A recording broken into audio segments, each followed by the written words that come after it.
Hii ni Tem TV.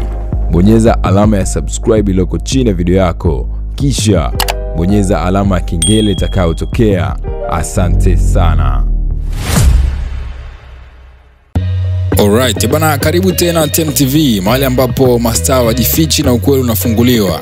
Leo tunazungumzia tukio la kushtua kutokea Marekani. Tyrese Gibson, mwigizaji mwanamuziki maarufu wa Marekani, amejikuta kwenye mikono ya sheria kwa tuhuma za unyanyasaji wa wanyama, hasa kwa dogi wake. Je, ni kweli aliweza kumtelekeza mbwa wake? Je, ni njama ama uzembe? Hebu tuingie kwa undani tuweze kuchambua sakata hili na uweze kufahamu mengi zaidi. Please kama bado hujasubscribe, usichelewe, make sure una subscribe, lakini pia turn on notification kwa kubonyeza kengele ambayo itatokea baada ya kusubscribe.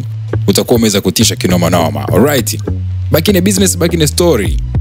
Tyrese Gibson alisalimisha mwenyewe kwenye gereza la Fulton County huko Georgia siku ya Jumatatu asubuhi, na alikamatwa kwa tuhuma za unyanyasaji wa wanyama, especially ni mbwa wake ambaye anadaiwa kuachwa nje kwenye joto kali bila chakula wala maji.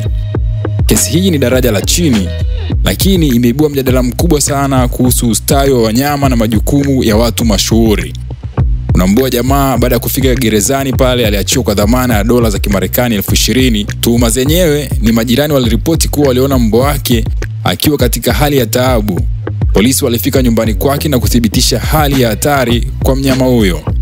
Tyrese alikana tuhuma hizo akisema kwamba mbwa huyo alikuwa chini ya uangalizi wa msaidizi wake wakati yeye alipokuwa amesafiri, na kusema kuwa sikuwa nyumbani, msaidizi wangu ndiye alikuwa akimhudumia huyo mbwa.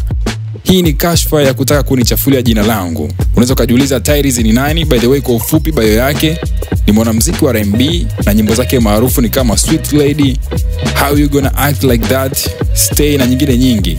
Pia ni mwigizaji wa filamu maarufu kama Fast and Furious, na amecheza pia kwenye Transformers, Bad Boy. Pia ana watoto na familia. Juzi kati alikuwa amekuwa miongoni mwa watu ambao mastaa wa Marekani wanaozungumzia kuhusiana na imani pamoja na familia. Tyrese ni miongoni mwa mastaa wa Marekani ambao wanajulikana kwa sauti yake ya kipekee na uhusiano wake wa karibu na mashabiki wake. Hasa tuhuma hizi zimekuwa zikimkabili na zimekuwa gumzo. Watu hawafahamu ni kwamba katika jimbo kama Georgia, sheria za ustawi wa wanyama ni kali kweli kweli. Unaambiwa mtu anaweza kufungwa hadi mwaka mmoja ama kulipia faini kubwa kwa kosa la unyanyasaji wa wanyama.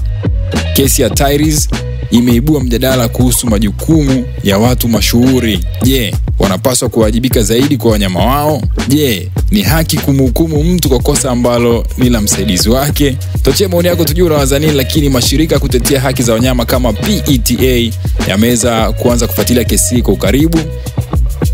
Mitandao ya kijamii pia imegawanyika. Wengine wanamtetea Tyrese wakisema kwamba ni njama ya kumchafulia jina. Wengine wanasema mastaa wanapaswa kuwa mfano bora hata kwa wanyama. Kesi inaweza kuathiri kazi yake, mikataba ya matangazo na taswira yake, ama jinsi ambavyo mashabiki zake wanaweza kumchukulia. Sauti nzuri haimaanishi moyo mzuri. Tunahitaji mastaa wenye utu. Ni moja ya comment ambayo nimeiona imeandikwa na moja ya shabiki.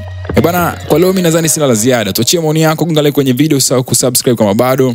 Tuachie komenti yako. Je, unadhani Tyrese anastahili kuadhibiwa?